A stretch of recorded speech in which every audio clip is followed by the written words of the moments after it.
Bəs Avropada xoşum gəlməyən bir şey oldu mu? Əlbəttə oldu. O da ki, kişilərin harda gəldi, o ət parçalarını çıxarıb öz bioloji ehtiyaclarını ödəməsi. Yəni, harda gəldi, nə vaxt onların pişləri gəlir, çıxarırlar və elə orada da eləyirlər. Bunu Almaniyada da gördüm, Çexiyada da.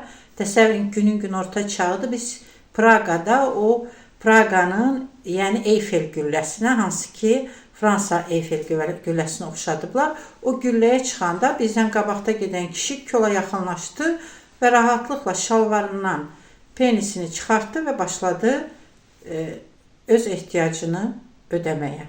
Bax, bu mənə qəribə gəldi. Düzdür, bunun mənim həyatıma heç bir təsiri, mənfi təsiri yoxdur.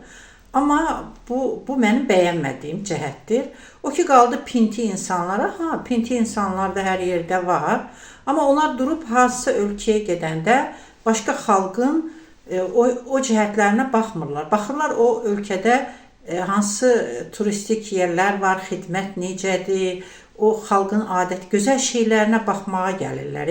Məsələn, Qatarda elə vaxt olub, bölümümüzə bir Alman gənci oturub, o da bizim Maminkin Snoçki oxşayır. Gəh anasından, gəh nənəsi ilə danışır, burnundan o şeyləri çıxarıb yeyirdi, başından nəsə götürüb ağzına qoyurdu. Yəni, eləsi də olur. Amma o, belə deyək də, istisnalar ümumi qaydanı pozmur. Yəni, ümumi qayda odur ki, orada dəyərlər var. Amma bizdə də istisnalar yaxşı qalıbdır.